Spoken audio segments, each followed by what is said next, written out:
Friday Night Racing on Off the Ball. Brought to you by Horse Racing Ireland. Love every racing moment. Visit hri.ie.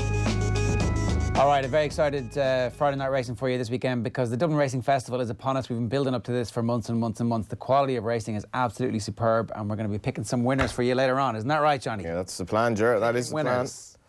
It is a pretty amazing weekend of racing. It is.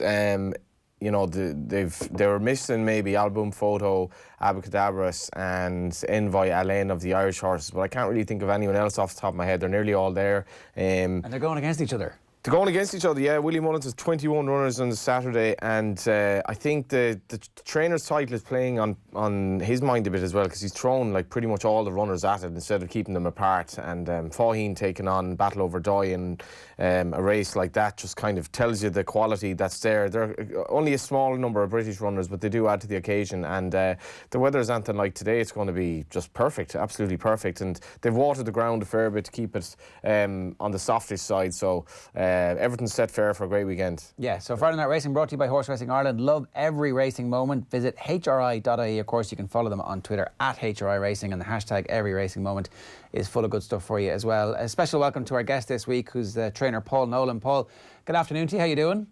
Afternoon, lads. How are things? Yeah, you must be pretty excited. The first race going to post. You've got the favourite in the Dublin Racing Festival.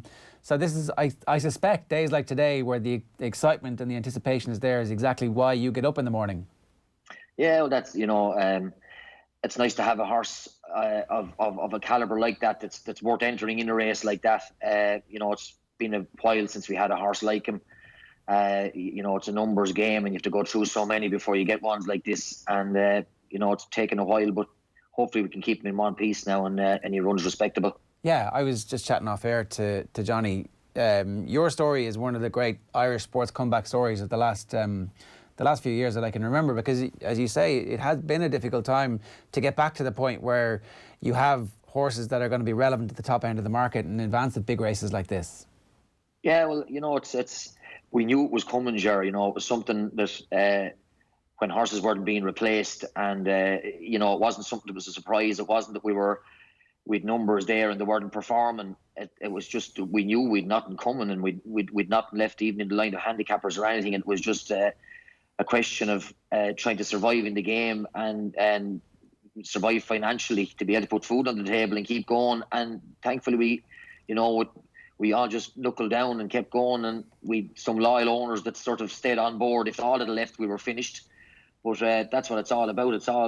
It's easier to go through. The good times are easy, Ger. It's the bad times that you have to sort of knuckle down, and that's when you show what you're made of then. You start thinking of the possibility of it ending and what you might do if that happened. Was that playing on your mind, Paul, and how bad did it get mentally for you? I'd say if you let the bad days get to you, Johnny, there's no way you'd stay at it. It's not a game for the faint-hearted, because there are more disappointments than good days. The most of them don't perform, and it's tough getting into that lorry and coming on home with horses that have been disappointing, because there's people paying money in their spare time to go and look at something that they're hoping they'll give them a good day out, and not be embarrassed in the parade ring with something after running scoreless when they're after paying a fortune for it or paying good money to keep it in training. So I mean, it's a game that it depends on the person. It's the lads that are able to take the bad days. Those are the guys you want. Paul, I'm going back 15 years here. Like, you were one of the rising stars of the training game in Ireland, a new trainer on the scene who wasn't kind of part of a family dynasty, and it wasn't kind of given to you, it wasn't handed down to you. You didn't have owners knocking on the door saying, take these 10 horses. You had to go and chisel out your own existence, and that was part of the story. I think that was like why so many people would have kind of rallied behind you and been a fan of yours, just even if they didn't have horses with you. The casual racing fan definitely really liked the story. What actually happened? How did you go from there to not having any success? Was it just a function of the boom and bust in Irish life? I'd say, there's a certain amount, there's no one, I don't think you can blame anyone. I mean, we're very lucky here. I'm very lucky that I've all my family working for me, and it's sort of won't say puts added pressure on you, but you know that the whole thing revolves around this being a success, that we're all able to get a living out of it. And, you know, my father's in the yard every day. James is in the yard 7 days a week. Sister Imelda, my other sister Mairead, young Barry is interested in it now as well. So the whole lot of us, it's a whole family job. And, you know, so you have to make it work. And that's why, you know, I can never... I can't put into words how grateful I am to the lads that stuck with me, because I mean, you know, if everyone went, you were going to have to, I don't know what sort of finance you'd want to be able to keep buying horses to get a good one out of it. It just wouldn't be possible. So there were several times that I was saying, if this gets any worse, how are we going to stay going? And I was lucky that we owned our own place here and there was no mortgage or anything on it. Thankfully, you know, we'd no debt or anything in the place, and if we had it might have been different. And I can see why guys stop, and if they're putting all the reserves into it and they can't see, and the light is not coming at the end of the tunnel, I can see how you can just say, listen lads, this is just not practical anymore, I have to do something else. And it's a thin line, and it's a thin line even if you have, you know, we're basing all this, it's all being based on one horse's latest exhibition, and you know, if something happens to him or if he underperforms, the world still can't end. And I'm used to these sort of knocks that, if, you know, hopefully the God it won't happen, but if it just happened that things didn't go right from tomorrow and he didn't perform for one reason or the other, there's no point in me going home and burying my head in the sand. I just have to get him right again or get another one or whatever. That's just the way it is. It's interesting, Paul, that like just looking at your stats, you never really deviated beyond sort of 9 or 10% percentage of wins to runs, which would at least suggest even in the hard times you weren't just running rubbish for the sake of it either. No, well, you see, Johnny, there's not, you know, there's only a certain amount of excuses you can make up. Like, you know, you bring the horse to the track for a certain length of time. Now, especially if he's performing well at home, you'll give him that bit more of a chance that you'll say, right, something had to happen. He works too well at home. But if you keep going 4 or 5 times and it's the same answer, well, then you just got to say, there's no point. There's no excuses left in the book for this fella. And I just couldn't keep putting horses up on the lorry that continuously underperform like that. I don't think I'd remain sane. Yeah, and it was when you had 40 winners 2005 2006 to go down to, we'll say 11 years later. Does it play in your mind sort of? Is it hard to escape that when your runners are down? You're less than a winner every couple of months. You don't have the horses, and I suppose you see that the main trainers are dominating more so at the expense of the smaller lads. And obviously Colin Murphy would have gone away around that time as well. He's trained the odd one now, but it must be very tough on the mind.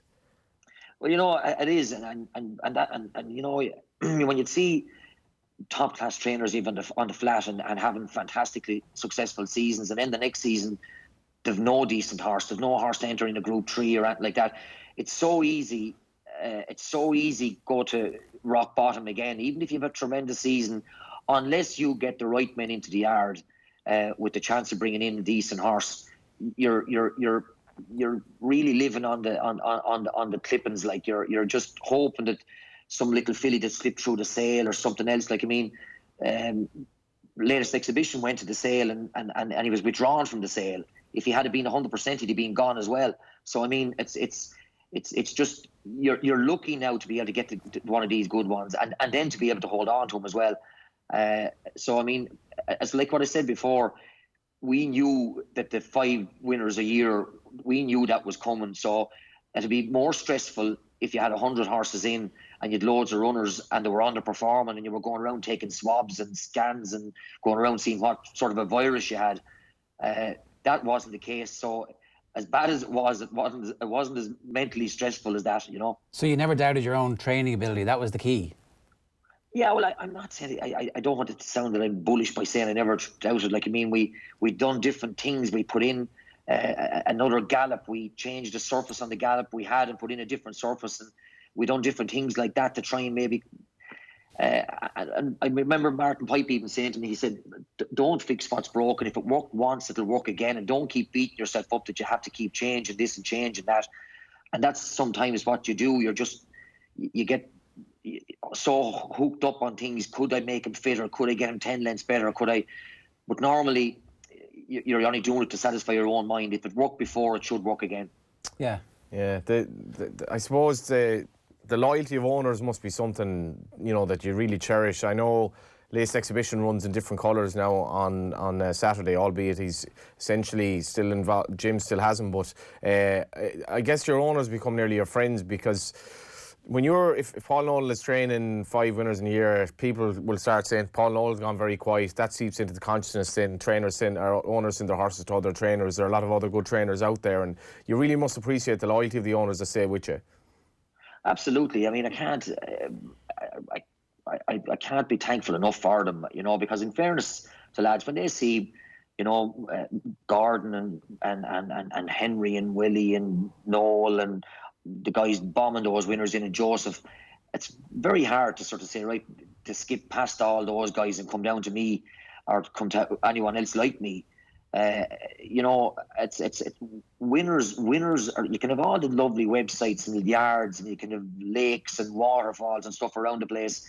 If you were not getting winners, it doesn't matter. It's winners that make you and attract owners to the yard. And you know, and that's really it. It's winners. It's a winners game, and it's a numbers game.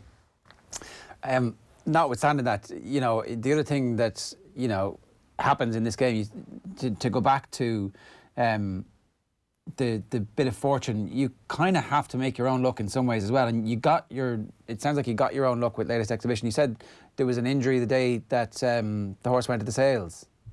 No, he actually, on the sale, he was gradually developing a string halt, which is a harmless fault in a horse, but it would look horrible at a sale, and it would actually maybe turn people off bidding on him, because they just walk with a funny step.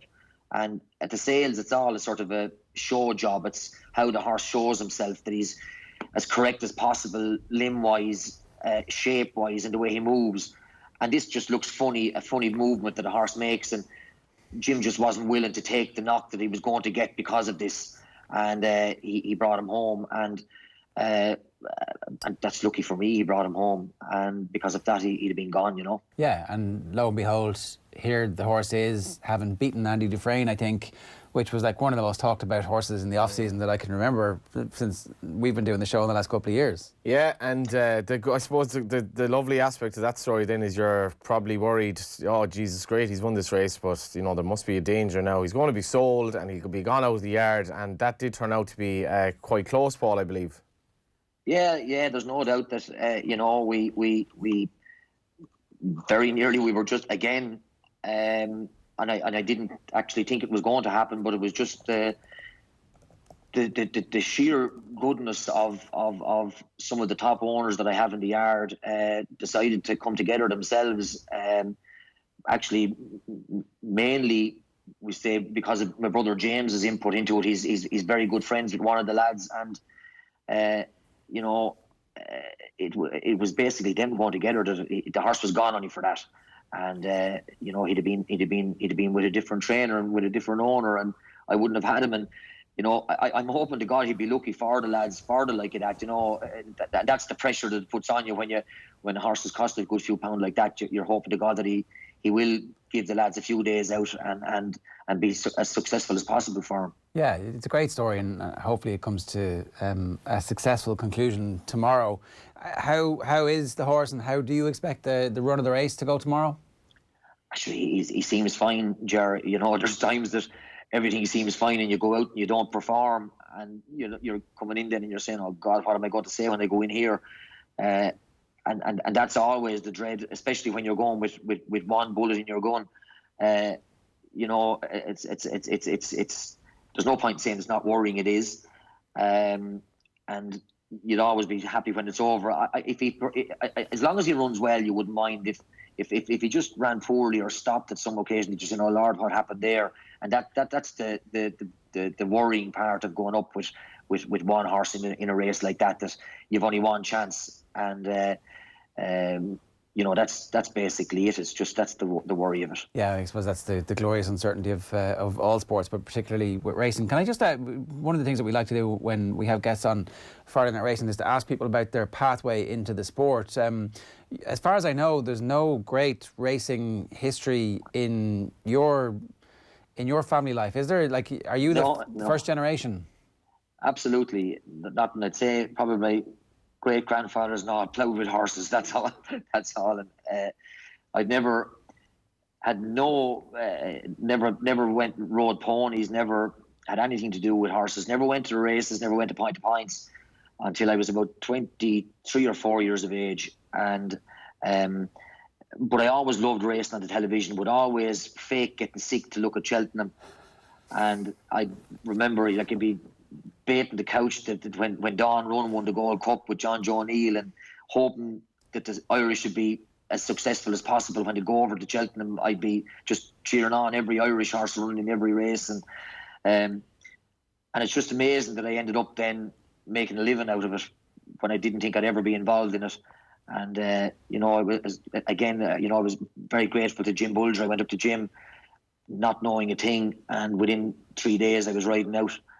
And that basically where it all started was working for Jim. That was the bug. At that point you realised this is exactly where I should be in. So were you 22 or 23 when you started working for Jim? Yeah. Right. Yeah, that's right. How many people came through there? I did. It was a great place, to go. The stories and what you bring out of it and all was it was just a great place to work, and I enjoyed every minute of it. And it was up there with Colin Bowe and a few of those guys, and it just it's a great industry to work in, and there's great friendship and great crack involved in it, and it sort of makes up for the bad days and disappointments. The crowd you're meeting every day at the races, you have a lot of shoulders to cry on. When did you want to be a trainer? Was that straight away? Like, because at 22, 23, I'm not saying the ship has sailed if you wanted to be a competitive jockey, but like at that point, are you already in your head going, I'm going to keep an eye out now how Jim's training the horses, how they're picking them? Yeah, it was absolutely the fitness. I was never going to be a jockey, because looking at me on a horse now, I just look, it's embarrassing how I look, but I'm looking just to stay on him. But I've never had aspirations of being a jockey. But I always loved the fitness side of things, and loved working with animals. I hated tractors and machinery when I was growing up, so it was always just animals I was interested in. So there's no way I was going to get involved in something like that. And it's just basically, I love working with animals, and horses obviously are my favourites. So was the family farm a sheep farm, is that right? Yeah, sheep farm and tillage and small few cattle, that's what it was. So a bit of everything really. And yeah, a bit of everything. Quite the conversation to have with your family, right? Giving up the heritage and tradition and all that stuff that you all know everything about, and are kind of, you've done your 10,000 hours and you're all experts in. We're throwing that all in, and we're going to get some horses in and going to put in the gallops. Don't worry, it'll all be grand. Yeah, well, it's we were more than likely, I was very lucky that we were going to try and get into dairy cows, which would have changed the whole thing, because I was sort of interested in that as well. But there was a quota at that time, and it cost too much money to get into it. And if that hadn't been there, that quota is gone now. You can get into it if you want now without having to spend fortunes. But that was so nearly happened with me. If I'd have been allowed to get into that time, there's no way I'd have went down the horse road. And so the whole life would have been different. And, thank God there was a quota there that I didn't get into it, because I prefer what I'm doing now. Yeah, the milk game isn't paying that well either. I think it has a bit of a resurrection. It wasn't good. I think it's not too bad now.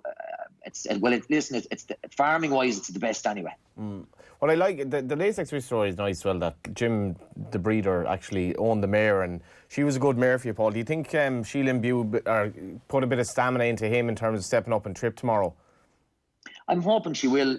I'm hoping she will, Johnny. It's there's times that you don't know about trips until you run over them, and you could come along and say that if something seems like it stays, but when you're getting up in trip like that, you really know not. And the grade ones are normally ran at a proper pace. You saw the Lawlers Hotel the last day. That was a phenomenally fast run race, and there's no hiding places. And if there is a little something wrong with your, if that race, would say if he had made the same mistake he made in that Lawlers Hotel race, I think it would have had a far bigger difference to the end of the race. And I don't think in a grade one he can afford to do something like that again. And grade ones with the pace they go at, there's no hiding place in it. It's very seldom you see a grade one run at a poor pace.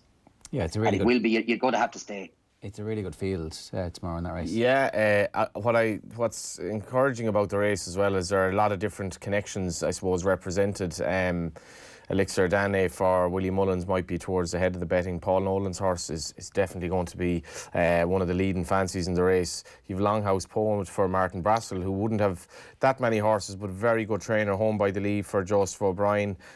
Fury Road, potential favourite for Gordon Elliott. Henry de Bromhead is Cobbler's Way. I mean, you've 1, 2, 3, 4, 5, 6, 7 different trainers, and almost all horses in with a chance, and it's a cracking race to start the festival. Just have, straight out the gate. You want different connections. That's what this exhibition story is encouraging, because when I got into racing, which isn't all that long ago, but there were, see the likes of Colin Murphy and Mouse Morris fighting out finishes in Jessica Harrington winners of Moscow Flyer. The winners were spread around a lot more, and see Paul with a horse as good as this fella. I mean, how far could he go, Paul? Are you thinking potentially Gold Cup horse in time? Is that a long, long way away? It's too long away, Johnny. I never like being negative about things, but when you've only a few of them like that, you just take every race as it comes. I'm looking no further beyond tomorrow. Of course he's entered in the Albert Bartlett and stuff like that. But I mean, of course you think long term that if things go right for him and he stays injury free, that's what the dreams are. But I'm just worried about tomorrow. He's already 7 as well, so you must be thinking of chasing next season. Oh, absolutely. He's no spring chicken. So this is his hurdling year, and next year it'll be go chasing. A little reminder as well of yesterday. I believe your mare, Lafaline, that won at Limerick, who ended up absolutely bolting up yesterday. Is there a little bit of a Cheltenham plan for her as well? Yeah, the lads are, they're a good group of lads that own her, and they just said to me after, is there any chance you'd enter in the Mayor's Novice? And I was wondering, was the Mayor's Novice closed yet, because I'd nothing that I was thinking about for it, but it's not closed anyway. So they said that no matter what, they want to go. So unless I just said to her, she's probably going to have to improve about 30 pounds, lads. But if they want to go, she'll go. I'm not going to stop them. So, we'll see what happens. But she came out of the race very well. And, I don't know what, she definitely got the far easier side of the divide. But on a line through bits of form with Miss Pernickety and stuff like that with Willie's mare. Now, I know I've heard after that Willie's mare blew up twice and still won. So that would leave her with loads of improvement. But on the line with Miss Pernickety, my one with the horse that was third in our race, beaten along with some little, there's bits of form that connects in that.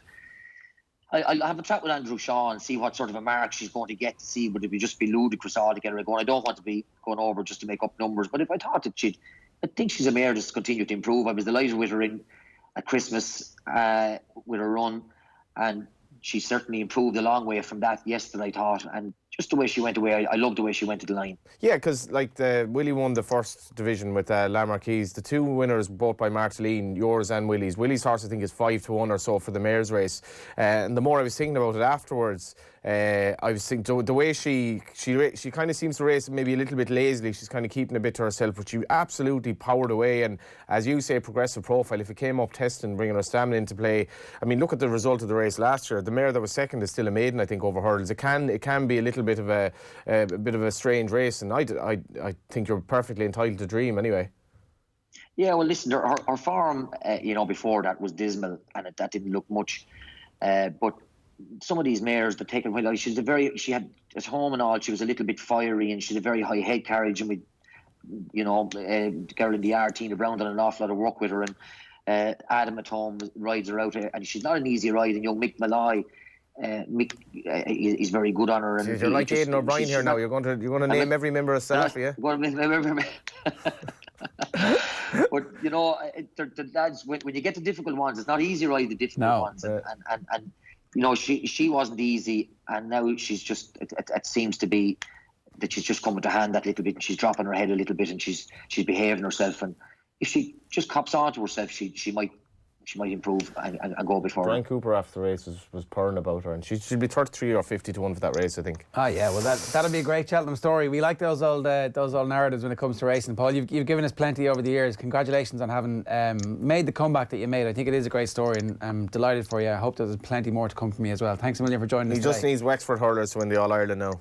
Not good Yeah, chance of that. not. There won't be 33 to 1 either now. That. Should be 50s. No, they're not that far Absolutely, away. no. I think they're going well. They're giving us all a great thrill, and it's anytime I'm not racing, I try to get to all the matches. Great stuff, Paul. Thanks a million. Best of luck tomorrow. Thanks a million, lads. Thanks. That's Paul Himself Nolan. and James, just two of the good lads of the game. Yeah, no, totally. And Paul Nolan giving us his thoughts there ahead of the Dublin Racing Festival. A reminder here, Friday Night Racing is brought to you by Horse Racing Ireland. Right, Johnny. We're here. We are. In a remarkable turnaround, it says here. A remarkable turnaround.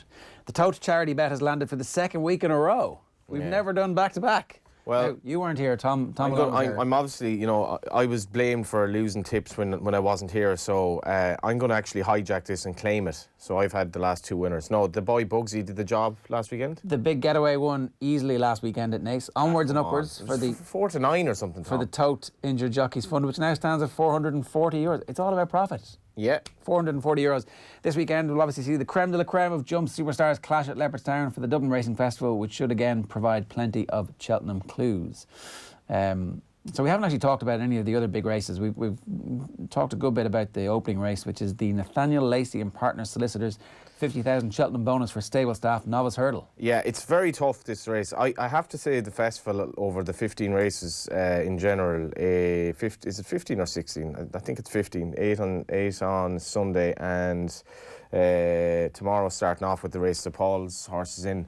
Very tough from a punting perspective. I mean, you could make a case in that race for nearly all the runners. I've marginal preference for Fury Road. You know, I think he's a big engine, and he did the job well at Limerick at Christmas. A horrible late mistake. He's just a lovely horse, stays well, has a bit of class. But I mean, the only horse I'd probably be taking on is Elixir Danny. I just wouldn't be mad on his stamina. I think Longhouse Poet might reverse Nate's form with him.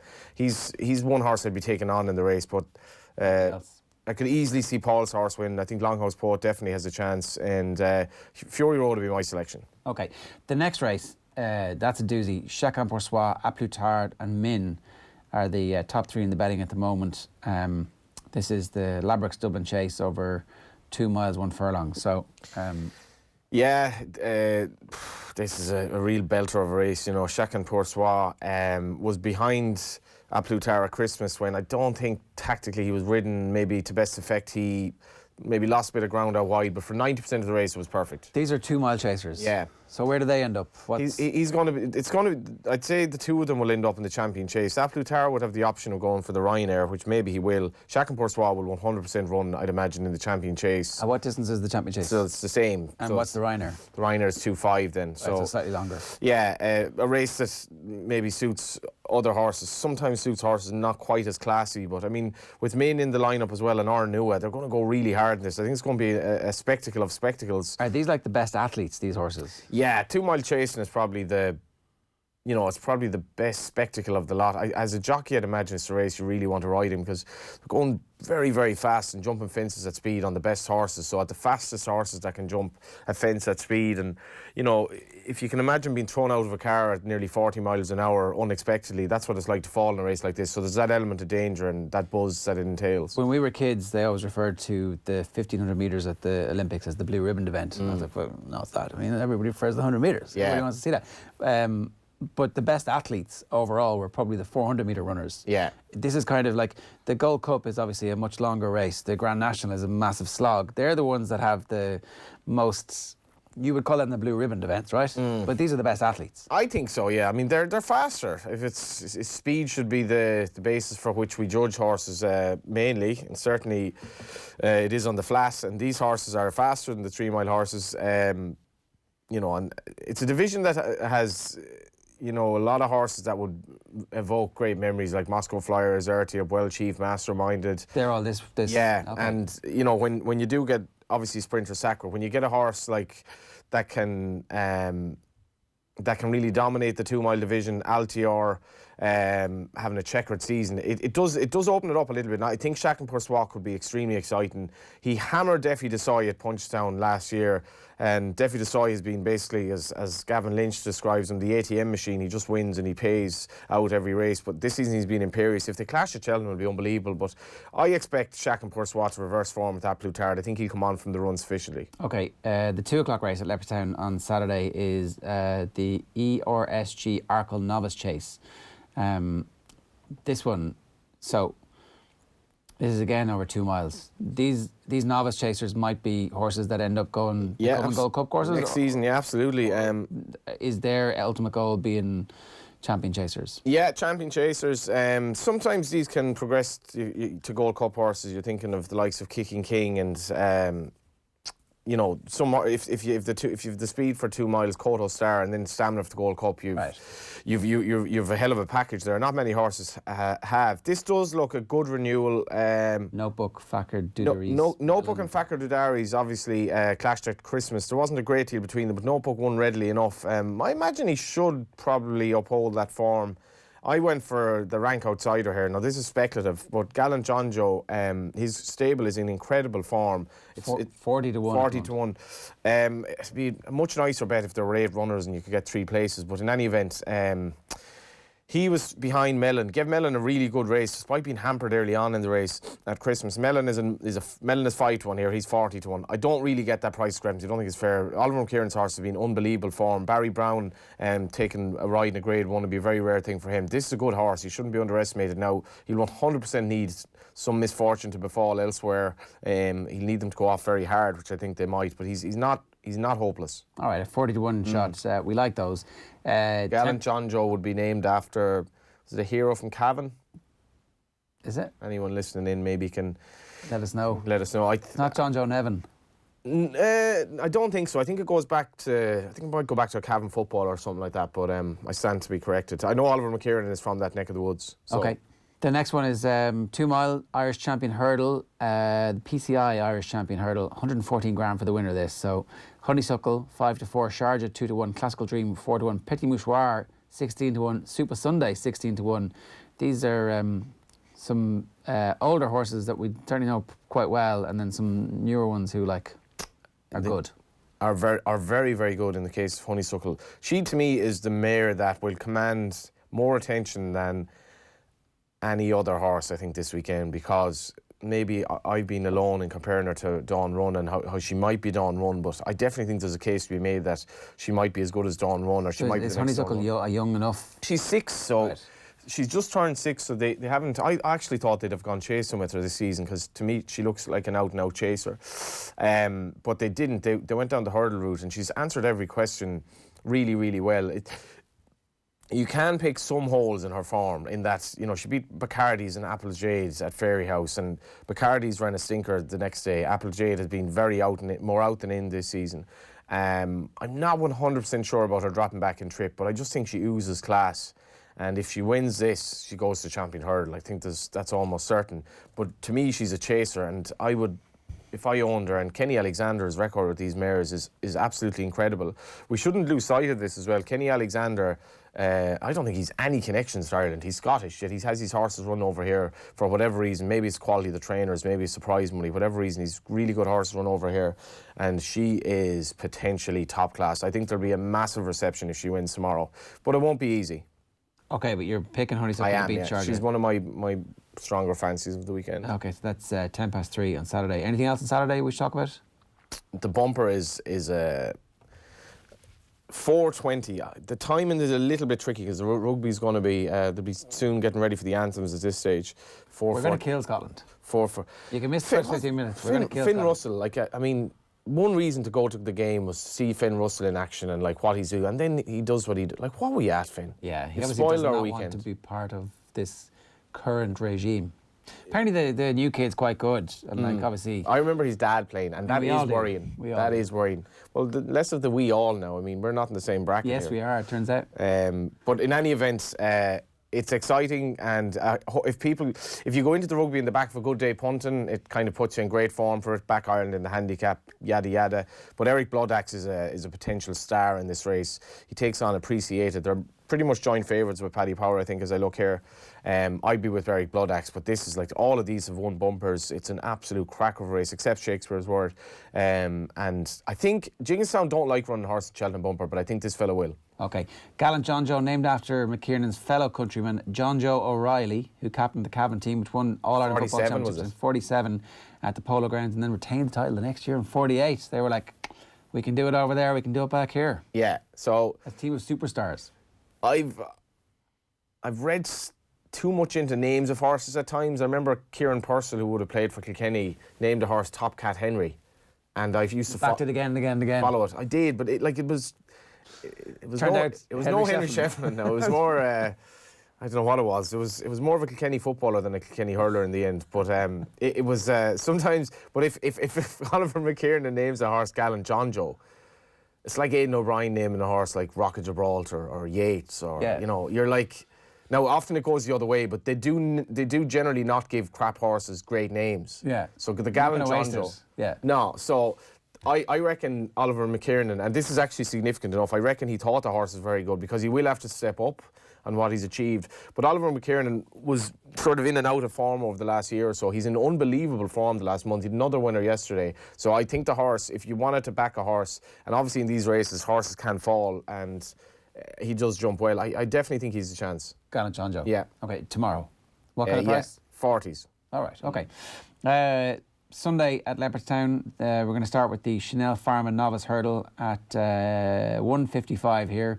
Easy Work looks like being the favourite at the moment, 2-1. Mount Leinster 11-4. Asterion Forlange 7-2. Yeah, we might actually just mention the race. Always go with the French pronunciation if in doubt. Forlange. The race before it is the Tattersalls Ireland Spring Juvenile Hurdle, in which the very exciting Henry de Bromhead trained Aspire Tower and Rachel Blackmore will be bidding for more Grade 1 glory for the connections this weekend. Very exciting horse. But John McConnell, again, it's a team of the weekend. Smaller trainers being represented. He's a lovely horse here, Never Do Nothing, who I would prefer to back each way than back the favourite at like 4-6. Okay, Yeah. that's in the novice. Yeah, that's in the juvenile for Juvenile, the 4-year-olds. sorry. So these are all bound for Cheltenham. Then the races you mentioned initially, Chanel Pharma Novice Hurdle. I could be wrong on this, but I'm pretty sure Chanel Pharma is the Galway-based crowd. Chanel being Tony McCoy's wife. All right. I like the Gallant John Joe. Sorry if I'm wrong on that, but I think that obviously big sponsors here with Racing Connections, but what a race this is. Mount Leinster would be my selection. I wouldn't be mad confident. He has to reverse form with Easy Work, and Blue Starry, who ran disgracefully here at Christmas, is a lot better than that, and he can surely show what he's about here. Okay, and then at 3 o'clock at Leopardstown on Sunday, it's the Flogas Novice Chase. 90 grand to the winner. Faugheen 6-4. Battle Over Diane 15-8. Easy Game 5-1. Castlebone West 10-1. Tornado Flyer 12-1. Yeah. 25's Bar. I ended up tipping Battle Over Diane for this, but I would have reservations about 2 miles 5 on the prevailing terrain at Leopardstown, whether he'd be quite quick enough. I don't want to say this, but it's just in the back of my head. I've had. Is Faugheen still Faugheen? He might be, but he's had some bad runs at Leopardstown, as well, you know, and he's had the odd bad run in recent years where he's disappointed, particularly obviously at Aintree last year. Now, he was brilliant at Christmas. Samcro sort of fell into a hole. I'm not 100% sure what he achieved, because Samcro found absolutely nothing. But, you know, this will bring the house down. He's 12 years of age. He's probably the most popular horse in training. 12 years of age to be strutting his stuff like this. At his best, he'll win. But I'm just with the horse that's younger than him. With Battle Over Diane. Yeah, don't rule out Tornado Flyer as well. He's in and out, but has the ability. €142,500 for the winner of the Paddy Power Irish Gold Cup. Goes to post at 3:30. Kenboy 13-8. Delta Work 2-1. Presenting Percy 9-2. Chris's Dream 6-1. Bells Hill 14-1. Le Bagarrois 25. Cabium 33s. Annabelle Fly 50. And Jet 100-1. Why is Bells Hill such a big price? Why is Presenting Percy such a big price? Well, Presenting Percy obviously hasn't won his last 3 races. He was disappointing at the Gold Cup. He was okay in his comeback, and he was 5th the last day behind 2 of these.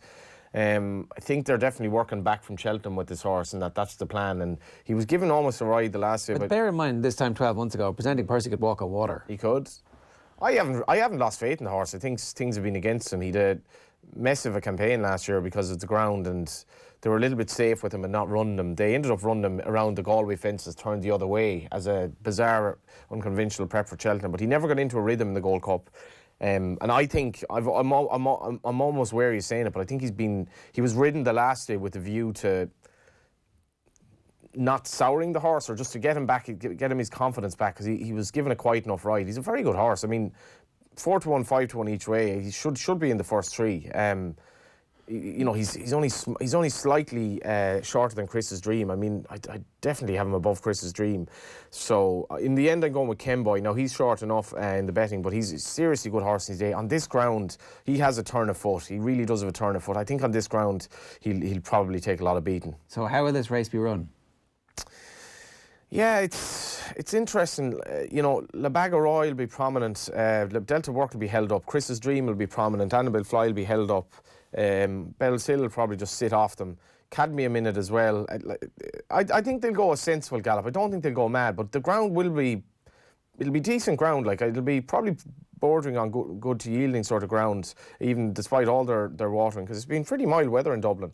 It's definitely going to suit Kenboy. To me, he's a horse to beat, but I mean, he does have good horse to beat here. And is Bell's Hill just not a... Last year's winner of the race, when memorably there were only 4 runners because of the ground, he was a long way behind Delta Work the last day. Just does have to reverse that form. That was his first run, but he wouldn't be without a chance of getting into the money for Patrick Mullins. I mean, 1 or 2 of these will probably disappoint. He's a tongue strap on for the first time, which is interesting at this stage of his life. Wouldn't be very common for William Mullins to do that, but no, he could run into the money. Okay, so Bell's Hill and presenting price. What are your picks for the weekend? How are we making money for the Irish Injured Jockeys Fund?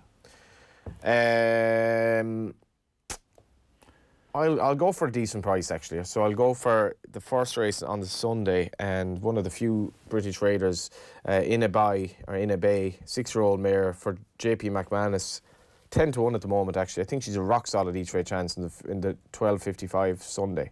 In a Bay, yeah. 12.55 Sunday. Bear in mind, Anya O'Connor, who was a guest on the show not so long ago, rides for JP on Spruce Up, who definitely has a chance. She looks quite progressive.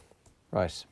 But so you're telling us you're backing that horse, but there's this other horse in the race that you really like to look up as well. There's an interesting story there, actually, because Harry Fry is married to Anya's sister. I mean, hang on a second. We were out for dinner last night with Johnny. It was a belated Christmas party, and he told a story. You definitely can't tell that story. I'm not about to, but there was a very complicated sequence of...